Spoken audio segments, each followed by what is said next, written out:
الرحمن الرحیم نحمدہ ونصلی ونسلم علی رسولہ النبی الامین الکریم ونحن علی ذلک لمن الشاہدین والشاکرین والحمد للہ رب العالمین۔ قال اللہ تبارک وتعالی فی کلامہ المجید ولا تطرد الذین یدعون ربهم بالغداة والعشی یریدون وجہہ صدق اللہ العظیم وبلغنا رسولہ النبی الامین الکریم ونحن علی ذلک لمن الشاہدین والشاکرین والحمد للہ رب العالمین۔ 7ویں پارے کی تلاوت سماعت کر رہے تھے۔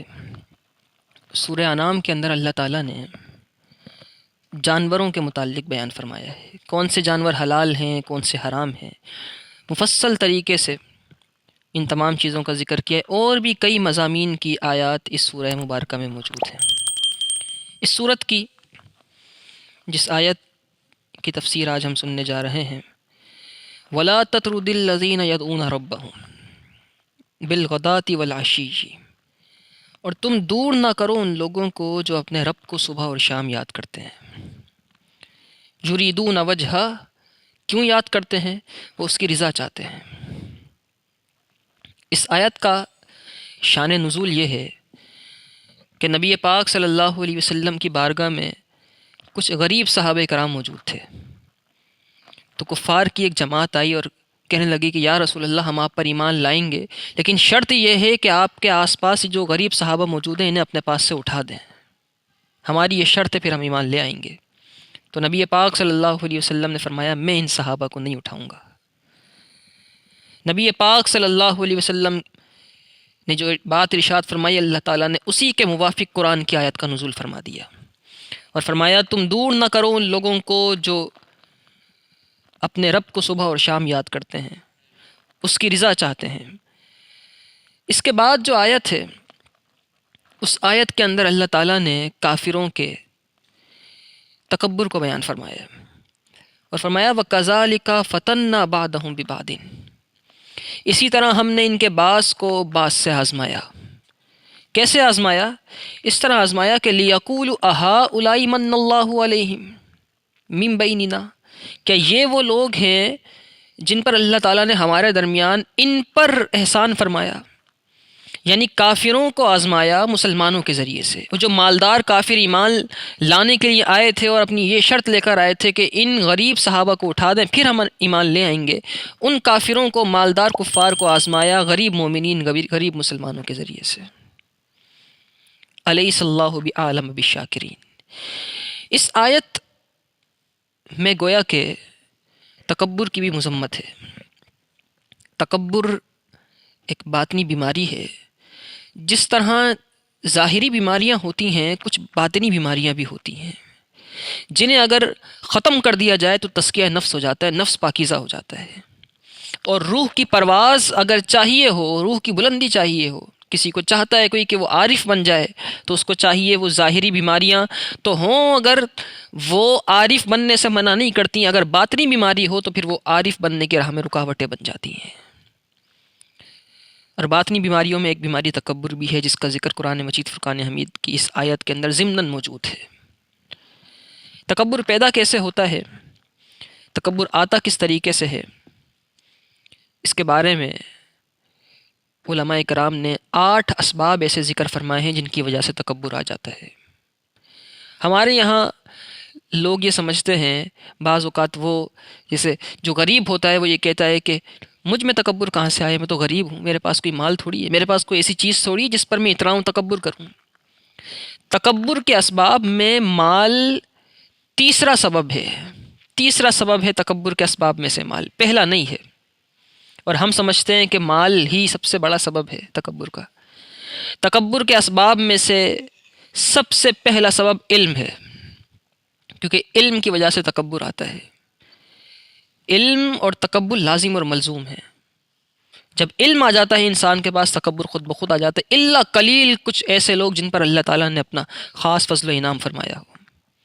اور صرف دینی علوم والے نہیں کہ جن کے پاس دینی علم آیا ان پہ تکبر آ گیا، دینی علم والے ان میں بھی تکبر آ سکتا ہے علم کی وجہ سے، لیکن وہ پھر بھی کچھ محفوظ رہتے ہیں بنسبت ان لوگوں کے جن کے پاس دنیاوی علوم اور دنیاوی ڈگریز آ جاتی ہیں۔ آپ دیکھیں معاشرے کے اندر کتنے سارے لوگ ایسے ہیں باہر سے پڑھ کے آتے ہیں، بیرونی ممالک سے ڈگریز لے کر آتے ہیں، اچھی اچھی بڑی بڑی یونیورسٹیز میں پڑھتے ہیں، بلکہ پڑھنا دور کی بات کسی اچھے ادارے میں داخلہ ہی لے لیتے ہیں، ایڈمیشن ہی لے لیتے ہیں تو ان کے تیور بدل جاتے ہیں، گفتگو کا انداز بدل جاتا ہے اور پھر بلکہ کسی غریب سے ہاتھ ملاتے ہوئے کتراتے ہیں کہ میں تو اتنے بڑے ادارے میں پڑھتا ہوں۔ ہمارے بچے، معاشرے کے چھوٹے چھوٹے سے بچے، ایک بچہ سرکاری اسکول میں پڑھتا ہو، دوسرا پرائیویٹ کسی اچھے اسکول میں پڑھتا ہو، تو وہ سرکاری اسکول میں پڑھنے والے بچے کو حقارت سے دیکھتا ہے کہ یہ فری میں پڑھنے والے بچے، یہ ایسے اسکول میں پڑھنے والے بچے جس کی چھتیں بھی کمزور ہوں۔ تو علم وہ چیز ہے جس کی وجہ سے تکبر آ جاتا ہے۔ دوسرا تکبر کا سبب جسے علماء کرام نے بیان فرمایا وہ ہے عبادت۔ عبادت سے بھی تکبر آتا ہے۔ اب آپ لوگ یہ سوچ رہے ہوں گے کہ عبادت سے تو نفس پاکیزہ ہوتا ہے، عبادت کرنے سے تکبر آ گیا؟ جی ہاں، عبادت سے تکبر آتا ہے۔ وہ کیسا تکبر ہے؟ وہ تکبر یہ ہے کہ انسان کے دل میں یہ خیال آتا ہے کہ میں نے تو نماز پڑھی ہے، تراویحاں پڑھتا ہوں، صلاۃ التسبیح پڑھ کے مسجد سے باہر نکلے، لڑکے کھیل رہے تھے، دل میں خیال آیا کہ میں نے تو اللہ کے سامنے اتنے لمبے لمبے سجدے کیے ہیں، 300 مرتبہ تسبیح پڑھی ہے صلاۃ التسبیح کی، اور یہ لوگ کھیل رہے ہیں۔ تو دوسرے کو کم تر سمجھنا کہ وہ عبادت نہیں کر رہا اور اپنے آپ کو عظیم اور بڑھ تر سمجھنا، یہی تو تکبر ہے۔ ایک باپ اور ایک بیٹا جا رہے تھے سفر پہ کہیں پر۔ پہلے یہ ہوٹلز نہیں ہوا کرتے تھے، عالی شان ریسٹورنٹس نہیں ہوتے تھے، سرائے اور مسافر خانے ہوا کرتے تھے، لوگ مسافر خانوں میں رہا کرتے تھے، چادریں بچھا کے، چرپائیاں بچھا کے رہتے تھے۔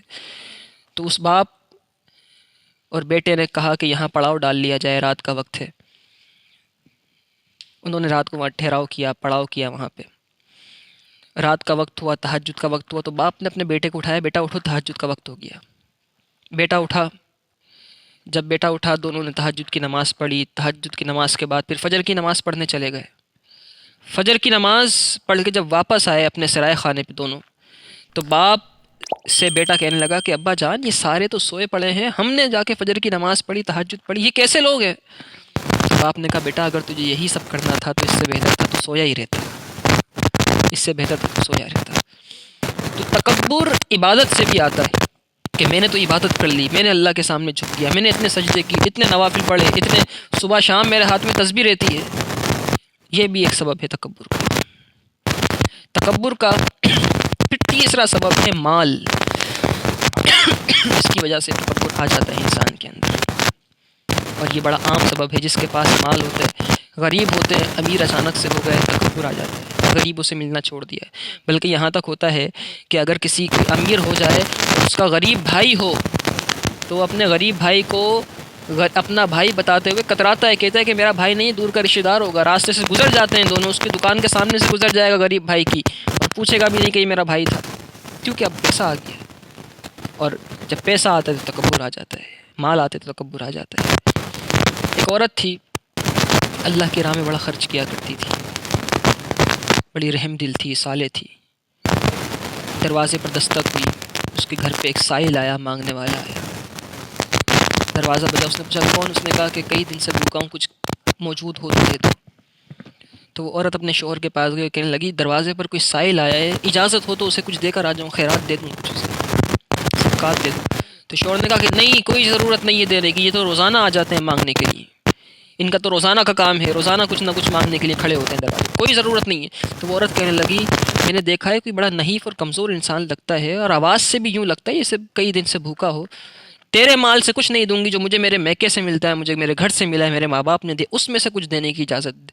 شوہر نے کہا کچھ دینے کی اجازت نہیں ہے، یہ ایسے ہی مانگتے رہتے ہیں۔ مال کا تکبر تھا، کیوں کسی کو دیں، کیوں غریب کو اپنے دروازے پہ کھڑا ہونے دیں؟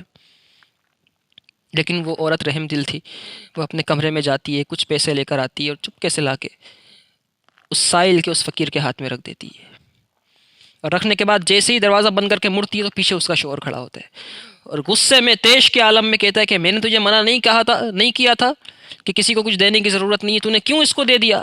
جا، تجھے اس دینے کی وجہ سے 3 طلاق ہے، اور اسے طلاق دے کے فارغ کر دیتا ہے۔ وہ عورت کہتی ہے کہ اب تو اس کے ساتھ رہنا ممکن نہیں ہے، طلاق ہو چکی ہے۔ وہ اپنا سامان لیتی ہے اور اپنے گھر آ جاتی ہے۔ کسی بچی کو طلاق ہو جائے اگر، تو اس پر کیا گزرتی ہے، اس کے ماں باپ پر کیا گزرتی ہے، وہ بچی جانتی ہے، اس کے ماں باپ جانتے ہیں۔ طلاق تو پھر طلاق ہے، کسی بچی کی منگنی ہی ٹوٹ جائے تو اس کے دل پر کتنا گراں گزرتا ہے اور کتنی تکلیف سے کرب سے گزرتی ہے وہ بچی، وہ صرف بچی جان سکتی ہے۔ وہ جوان عورت اپنے گھر آ جاتی ہے، کسی غلطی کی وجہ سے نہیں، ایک نیکی کرنے کی وجہ سے۔ نیکی کرنے کی وجہ سے اس کا شوہر اسے طلاق دے دیتا ہے، اپنے گھر رہتی ہے، بڑی پریشان ہوتی ہے۔ کچھ عرصہ گزرتا ہے، کچھ عرصہ گزرنے کے بعد اس کے گھر پہ رشتہ آتا ہے ایک۔ وہ عورت کہتی ہے کہ میں مطلقہ، طلاق یافتہ، لیکن میرے گھر ایک کنوارے لڑکے کا رشتہ آتا ہے جو بڑا امیر اور مالدار ہوتا ہے، میرے ماں باپ حامی بھرتے ہیں، ہماری شادی ہو جاتی ہے۔ وہ عورت کہتی ہے پہلی رات جب ہم جا کے ملتے ہیں تو میرا شوہر مجھ سے کہتا ہے اے بی بی جانتی ہے تو کون ہے، جانتی ہے مجھے میں کون ہوں؟ تو وہ عورت کہتی ہے نہیں میں نہیں جانتی۔ تو وہ مرد کہتا ہے، اس کا شوہر اس سے کہتا ہے کہ میں وہی سائل ہوں، وہی فقیر ہوں جسے تو نے فلاں دن پیسے دیے تھے، فلاں دن پیسے دیے تھے۔ تو وہ عورت کہتی ہے کہ اچھا تو رشتہ کیسے ہوا، یہ کس طریقے سے آپ نے؟ کہنے لگی بات یہ ہے، وہ مرد کہتا ہے بات یہ ہے کہ جب تو نے مجھے پیسے دیے تو مڑی، پیچھے تیرا شوہر کھڑا تھا، اور ابھی میں دروازے سے گیا نہیں تیرے شوہر نے تجھے 3 طلاقیں دی، میں نے وہ 3 طلاقیں دینا سن لی تو میرے ذہن میں، میرے دل میں یہ خیال آیا اور میں نے ٹھانی کہ میری وجہ سے اس لڑکی کو طلاق ہوئی ہے، اب مجھے محنت کرنی ہے اور اسے پھر سے مہرانی بنانا ہے۔ میں نے محنت کی اور آج اللہ تعالیٰ نے مجھے یہ مال و اسباب عطا فرما دی ہے۔ وہ عورت کہتی ہے کہ ہم ہنسی خوشی زندگی گزارتے ہیں، اللہ تعالیٰ اولاد دیتا ہے، سب سے پہلے بیٹا پیدا ہوتا ہے، اور پھر اس کے بعد کچھ وقت گزرتا ہے تو دروازے پر پھر دستک ہوتی ہے، ایک سائل آتا ہے۔ وہ عورت کہتی ہے یوں تو میں دروازے پر جاتی نہیں تھی، لیکن اب جب دروازے پر سائل آیا تو میرے شوہر نے مجھ سے کہا کہ دیکھو ذرا دروازے پر نہیں آیا، میں دروازہ کھولا پیسے دینے کے لیے، تو حیران و ششدر رہ جاتا ہے کہ میرا وہ پچھلا شوہر جو مالدار تھا، بڑا پیسے والا تھا اور غریبوں کو دیا نہیں کرتا تھا، آج خود اپنا ہاتھ یوں کیے کھڑا تھا۔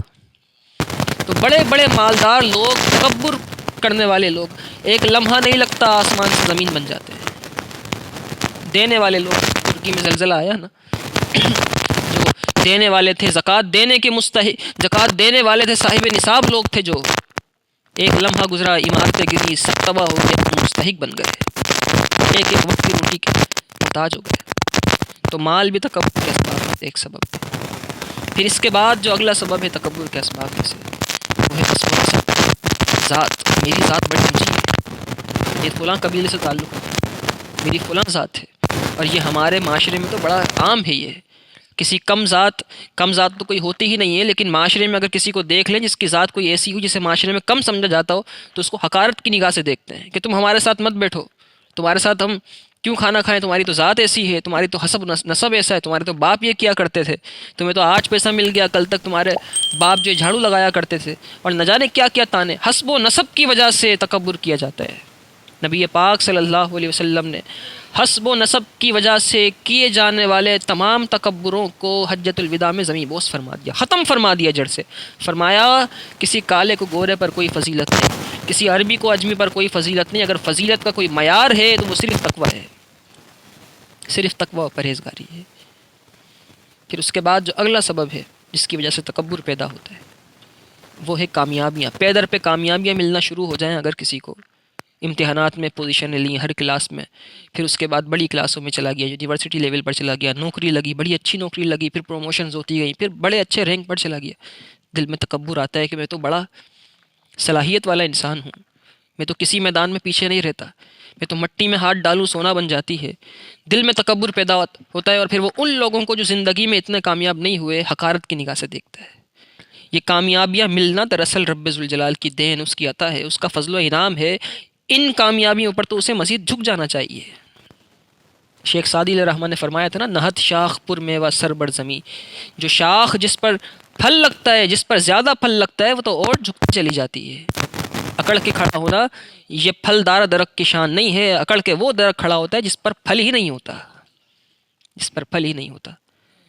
اس کے بعد جو اگلا تکبر کی جو وجہ ہے، جو سبب ہے، وہ ہے حسن و جمال۔ بڑے بڑے حسن و جمال والے لوگوں نے ان کا حسن و جمال ایک لمحے میں ختم ہوتے دیکھا ہے۔ ایک لمحہ نہیں لگتا جتنا حسن و جمال ہوتا ہے، زمیں کھا گئی نوجوان کیسے کیسے، سارا حسن ختم ہو جاتا ہے۔ حسن و جمال بھی رب ذوالجلال کی دین اور عطا ہے، اس کا شکر ادا کرنا چاہیے، اس کا احسان بجلانا چاہیے۔ اور جو تکبر کا آخری سبب ہے وہ ہے طاقت۔ انسان کے پاس طاقت آ جائے، جسمانی طور پہ طاقت آ جائے.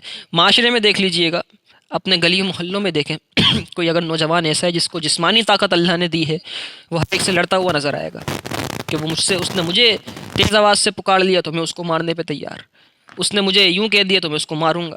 آئے دن لڑائی جھگڑوں کی وجہ یہ ہوتی کسی کو لڑنا آ جائے، طاقت جسمانی طور پہ مل جائے تو وہ سمجھتا ہے دوسرے تو میرے سامنے کوئی حیثیت ہی نہیں رکھتے، کمزور لوگوں پر اپنا رعب جمانا شروع کر دیتا ہے. اور صرف طاقت سے مراد یہی طاقت نہیں ہے، طاقت سے مراد یہ طاقت بھی ہے کہ میں فلاں کو فون کروں گا تو فلاں لوگ آ جائیں گے، میرے تو اس سے روابط ہیں، اس سے روابط ہیں، حکام سے تعلقات ہیں. یہ بھی طاقت ہے، اور اس طاقت کے نشے میں مست ہو کے لوگ نہ جانے کیا کیا کرتے ہیں، غریبوں کو پیس کے رکھ دیتے ہیں. تو یہ وہ تکبر ہے، یہ وہ تکبر ہے جسے رب ذوالجلال پسند نہیں فرماتا. تکبر، کبر صرف رب کی چادر ہے. الکبریاء ردائی، رب ذوالجلال فرماتا ہے کبریائی میری چادر ہے، یہ مخلوق کے لائق نہیں کہ وہ تکبر. رسول اللہ